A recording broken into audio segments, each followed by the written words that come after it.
এটি আমার নির্দেশ। এখন আর সময় নাই, আমাদের দেশের স্বাধীনতা সার্বভৌমত্ব রক্ষা করতে হবে। ওই নির্বাচন আওয়াজ দিচ্ছে, সে নির্বাচন করবে না কোনোদিন, এটা আমি বলে দিতে পারি। এ পর্যন্ত যে কথা তাকে নিয়ে বলছি সবই সত্য, কারণ আমি তো সবথেকে বেশি তাকে সুযোগ দিয়েছিলাম। যে এখন নির্বাচনে এখন যুদ্ধ খেলা দেখিয়ে বলবে যে হ্যাঁ এরকম অবস্থা, কি করে নির্বাচন করব, পরিবেশ নাই। এখন যখন বলছে না মানুষ তো আমাকে চায়, কোন মানুষ চায় তাকে? সে টাকা পয়সা দিয়ে 40 জনের একটা টিম বানিয়ে তাদেরকে দিয়ে সোশ্যাল মিডিয়াতে সেই কর্পোরেট পাবলিসিটি যেভাবে করে ওইভাবে কোম্পানি কর্পোরেট পাবলিসিটি, ওই পাবলিসিটির মাধ্যমে সে মানুষের মতামত নিয়ে আসছে। এটা তো সে ক্রয় করছে। আজকে সারা বাংলাদেশে মানুষের জীবনের নিরাপত্তা নাই, রাতে ঘুমাতে পারে না, চুরি ডাকাতি ছিনতাই, মেয়েরা ঘর থেকে বেরোতে পারে না। যে মেয়েরা সেই রাত 12টা 1টা পর্যন্ত আন্দোলন করছে তারাও এখন বেরোতে পারে না। তাদের স্বাধীনতা কোথায় গেল তারা ভেবে দেখুক। ছাত্ররা যারা আন্দোলন করেছে তারা এখন ভেবে দেখুক এখন তারা কেমন আছে। আওয়ামী লীগের আমলে, আমার আমলে আমাকে তো স্বৈরাচার, আমাকে খুনি, অনেক কিছু বলা হচ্ছে, গণহত্যাকারী। হত্যা করলো কে? আমি তো জুডিশিয়াল ইনকোয়ারি কমিটি করে দিচ্ছিলাম, কেন সেই ইনকোয়ারি কমিটিতে কাজ করতে দেওয়া হয় নাই সেটা আমার প্রশ্ন। প্রত্যেকটা লাশ তুলে যদি ফরেন্সিক করা হবে তাহলে আসল কথা বেরিয়ে যাবে, এবং যারা ইনজিওর তাদের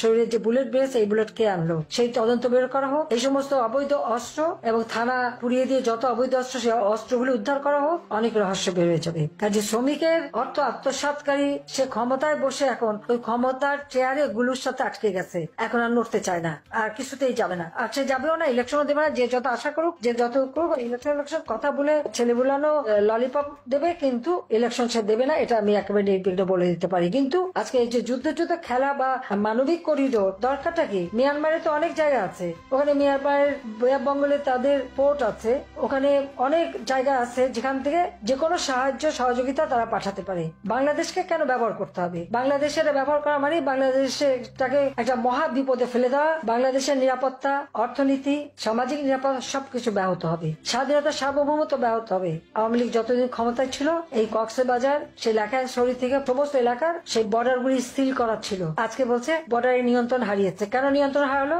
রাষ্ট্র চালাতে আসছে কেন? চালাতে পারে না, চালাতে আসছে। নিজের দেশকে এভাবে সন্ত্রাসের দিকে ঠেলে দিচ্ছে। কই আমরা থাকতে তো সেখানে তো আরাকান আর্মি ছিল, কিন্তু বর্ডারে তো আমাদের পুরো নিয়ন্ত্রণে ছিল। কিন্তু কয় মাসের মধ্যেই অর্থনীতি ভাবে ধ্বংস, আর দেশে এখন স্বাধীনতা সার্বভৌমত্ব ধ্বংস করার জন্য সেই চেষ্টা। তার অসুবিধা কি? তার তো মেলা টাকা বিদেশে রাখা আছে, এক সময় ফুরুত করে চলে যাবে আর দেশের মানুষ তাদের বিপদে ফেলে যাবে। শ্রমিকের অর্থ আত্মসাৎকারী, শ্রমিক আদালতে সাজাপ্রাপ্ত ইনুসের, তারা রাষ্ট্র পরিচালনা করার কোন অধিকার নাই। সে অবৈধভাবে ক্ষমতা দখল করেছে, অসাংবিধানিক ভাবে দখল করেছে। যে কোনোই হোক তাকে ক্ষমতা থেকে হটিয়ে দেশের স্বাধীনতা সার্বভৌমত্ব রক্ষা করতে হবে। আমাদের কৃষক, শ্রমিক, মেহনতি মানুষের স্বার্থ রক্ষা করতে হবে। মানুষের জীবনের শান্তি, নিরাপত্তা ফিরিয়ে আনতে হবে। আপনারা দেখেছেন খুবই ইনুসের পররাষ্ট্র উপদেষ্টা বলে দিলেন কক্সবাজারের ওই ওখানে যে বর্ডারটা সেটা নাকি তাদের নিয়ন্ত্রণে নাই। এটা কোন ধরনের কথা? 2024-এর 5ই আগস্ট পর্যন্ত আমি যতদিন ক্ষমতায় ছিলাম ততদিন তো ওই বর্ডার আমার বাংলাদেশের নিয়ন্ত্রণে ছিল, সম্পূর্ণ নিয়ন্ত্রণে ছিল।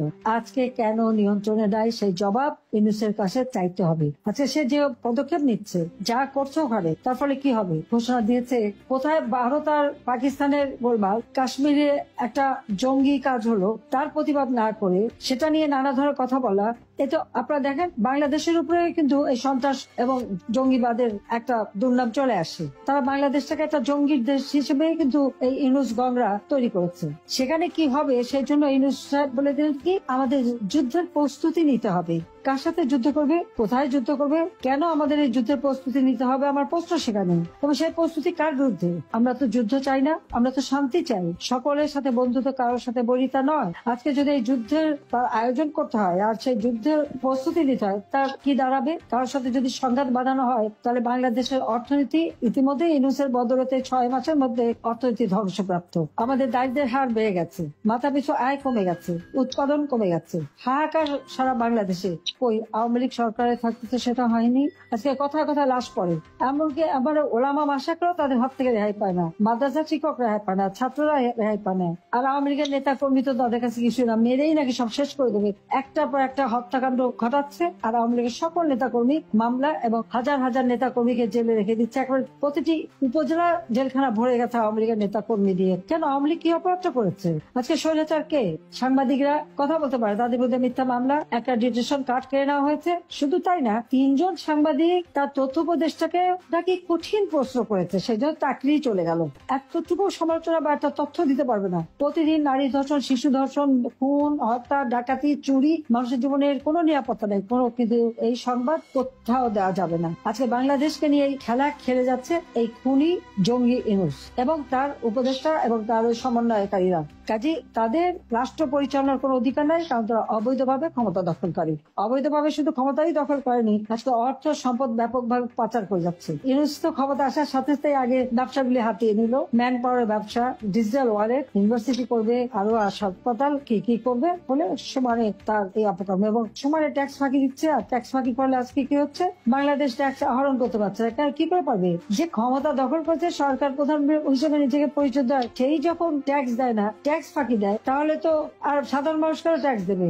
এর হাত থেকে রক্ষা করার জন্য দেশকে রক্ষা করতে হবে, দেশের মানুষকে বাঁচাতে হবে, মানুষের জীবনের শান্তি নিরাপত্তা নিশ্চিত করতে হবে। মানুষের ভিতরে যে আস্থা বিশ্বাস ছিল এবং আমাদের তরুণ সমাজ, যাদেরকে আমরা প্রযুক্তি প্রশিক্ষণ দিয়ে একটা উন্নত সমৃদ্ধ বাংলাদেশ গড়ার জন্য প্রস্তুত করছিলাম, লেখা পড়া সব ব্যবস্থা আমরা করে দিয়েছিলাম। আজকে লক্ষ লক্ষ ছেলে মেয়ে পরীক্ষা দিতে পারেনি এসএসসি, আজকে তারা পড়াশোনা করার সুযোগ পাচ্ছে না। কাজে এই অবস্থা থেকে বাংলাদেশের মানুষকে বাঁচানোর জন্য যেখানে যে যেভাবে আছে, কোন নির্দেশ লাগবে। আজকের এই কথাই আমার নির্দেশ, যে যার যেখানে যেভাবে পারবে এই সরকারের পতনের জন্য এবং এই সরকারকে হটিয়ে বাংলাদেশের মানুষের জীবনে শান্তি নিরাপত্তা ফিরিয়ে আনার জন্য সরকারকে কাজ করতে হবে।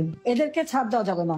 আজকে আমার আওয়ামী লীগের নেতা কর্মীদের গায়ে যারা হাত দিয়েছে, তাদের ছাড় দেওয়া যাবে না। ছেলেকে পাবে না, মাকে মারবে, হত্যা করবে, বাবাকে লাঞ্ছিত করবে, ভাইকে করবে, ঘর পুড়িয়ে দেবে, লুটপাট করবে। এই লুটপাট করে কারা কোথাও কোন সম্পদ নিয়েছে সব খুঁজে বের করতে হবে। এই জন্য প্রত্যেকটা এলাকায় যারা সংযুক্ত আছে, আমি তাদেরকে বলবো এবং আপনারা সবাইকে আমার এই বার্তাটা পৌঁছাবেন, কোন এলাকায় কারা কারা আমাদের আওয়ামী লীগের নেতা কর্মী মুক্তিযোদ্ধাদের সম্পদ ধ্বংস করেছে, আগুন দিয়েছে, লুট করেছে, কোন প্রতিষ্ঠান ধ্বংস করেছে, সমস্ত কিছু ডকুমেন্ট তৈরি করেন এবং আন্তর্জাতিক ভাবে এটা প্রচার করতে হবে। সাধারণ মানুষের কাছে কথাটা পৌঁছাতে হবে। আমরা খালি গ্রুপ করে কথা বললে হবে না, মানুষের কাছে কথাগুলি পৌঁছাতে হবে যে কিভাবে এই খুনি এবং জঙ্গি ইউনূস ক্ষমতা দখল করার পর এদেশের মানুষের উপর অত্যাচার নির্যাতন চালিয়ে যাচ্ছে, সম্পদ লুটপাট করে যাচ্ছে, বিদেশে টাকা পাচার করছে। আজকে তার সমন্বয়কও তো রাতারাতি আঙুল ফুলে কলা গাছ, উপদেষ্টারাও প্রচুর পয়সা বাড়াচ্ছে। কাজে জনগণের সম্পদ কেড়ে নিয়ে তাদের নিজের ফুলে ফেঁপে উঠেছে। মাত্র 8 মাসের মধ্যেই তারা যা বানিয়েছে, আমাদের মধ্যে দুনিয়ার দুর্নীতির মামলা দেয়, কিন্তু তাদের দুর্নীতিটা কি চোখে পড়ে না? মানুষের চোখে পড়ে। সেই জন্য আমি বলবো যে সবাইকে এক হয়ে কাজ করতে হবে এবং আপনারা যখন বসবেন, কার এলাকায় কি ক্ষতি হয়েছে সেই কথাগুলি আলোচনা করতে হবে। সে আলোচনা করে সেগুলি রেকর্ড করে সেটাই প্রচার করতে হবে। কাজে এটি আমার নির্দেশ যে এখন আর সময় নাই, আমাদের দেশের স্বাধীনতা সার্বভৌমত্ব রক্ষা করতে হবে, দেশের মানুষের শান্তি নিরাপত্তা নিশ্চিত করতে হবে, দেশের অর্থনৈতিক উন্নতি সমৃদ্ধির পথে বাংলাদেশকে এগিয়ে নিয়ে যেতে হবে। তার জন্য এই জঙ্গি ইউনূসকে হটিয়ে আমাদের গণতান্ত্রিক ধারা অব্যাহত রেখে বাংলাদেশকে এগিয়ে নিয়ে যেতে হবে। সবাইকে ধন্যবাদ। জয় বাংলা, জয় বঙ্গবন্ধু, বাংলাদেশ, জয় যুবক, খোদা হাফেজ।